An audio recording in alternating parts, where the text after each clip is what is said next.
കണ്ണുമായി ബന്ധപ്പെട്ട ചില പ്രധാന ചോദ്യങ്ങൾ നോക്കാം. കണ്ണിൻ്റെ ഒരു ഭാഗമാണ് കോർണിയ.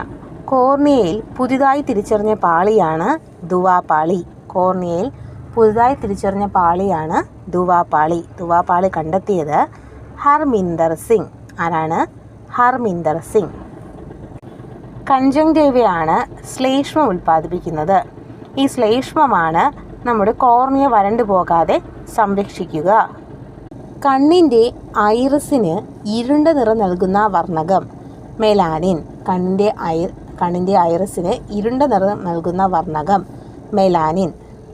ഇനി പ്യൂപ്പിളിൻ്റെ വലിപ്പം ക്രമീകരിക്കുന്ന കണ്ണിലെ പേശികൾ ഐറിസിലെ വലയപേശിയും റേഡിയൽ പേശിയും. ഐറിസിലെ വലയപേശിയും റേഡിയൽ പേശിയും. കണ്ണിലെ ലെൻസിന് ചുറ്റുമുള്ള വൃത്താകൃതിയുള്ള പേശികൾ സീലിയറി പേശികൾ.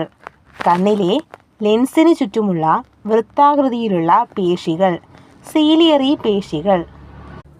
കണ്ണിലെ ലെൻസ് സ്നായുക്കൾ മുഖേനയാണ് സീലിയറി പേശികളുമായി ബന്ധിപ്പിച്ചിരിക്കുന്നത്. ലെൻസും സീലിയറി പേശികളെയും തമ്മിൽ ബന്ധിപ്പിക്കുന്നത് സ്നായുക്കളാണ്. ഈ അടുത്ത സാധ്യതയുള്ള ക്വസ്റ്റ്യനാണ് റെറ്റിനയിലുണ്ടാകുന്ന പ്രതിബിംബത്തിൻ്റെ പ്രത്യേകത. കണ്ണിലെ റെറ്റിനയിലുണ്ടാകുന്ന പ്രതിബിംബത്തിൻ്റെ പ്രത്യേകത എന്താണെന്ന് വെച്ചാൽ ചെറുതും യഥാർത്ഥവും കീഴായതും. അതായത് ചെറിയ ഇമേജ് ആയിരിക്കും, അത് യഥാർത്ഥമായിരിക്കും, കീഴായതുമായിരിക്കും. അതായത് തലതിരിഞ്ഞതായിരിക്കും ഇമേജ്. ഏറ്റവും കൂടുതൽ കാഴ്ച ശക്തിയുള്ള കണ്ണിലെ ഭാഗം പീതബിന്ദു. ഏറ്റവും കൂടുതൽ കാഴ്ച ശക്തിയുള്ള കണ്ണിലെ ഭാഗം പീതബിന്ദു. ചെറിയ വസ്തുക്കളെ സൂക്ഷിച്ചു നോക്കുമ്പോൾ പ്രതിബിംബം രൂപം കൊള്ളുന്നത് പീതബിന്ദു. ചെറിയ വസ്തുക്കളെ സൂക്ഷിച്ചു നോക്കുമ്പോൾ പ്രതിബിംബം രൂപം കൊള്ളുന്നത് എവിടെ? പീതബിന്ദു.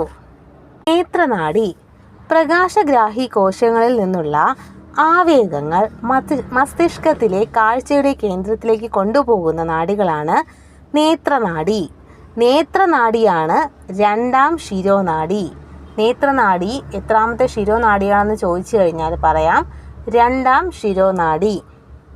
റോഡ് കോശങ്ങൾ മങ്ങിയ വെളിച്ചത്തിൽ കാഴ്ച സാധ്യമാക്കുന്ന കണ്ണിലെ പ്രകാശ സംവേദന ക്ഷമത കൂടിയ കോശങ്ങളാണ് റോഡ് കോശങ്ങൾ. മങ്ങിയ വെളിച്ചത്തിൽ കാഴ്ച സാധ്യമാക്കുന്ന കണ്ണിലെ പ്രകാശ സംവേദന ക്ഷമത കൂടിയ കോശങ്ങളാണ് റോഡ് കോശങ്ങൾ. റോഡ് കോശങ്ങൾ തന്നെയാണ് നിറങ്ങൾ തിരിച്ചറിയാൻ കഴിയാത്ത കണ്ണിൻ്റെ കോശങ്ങൾ.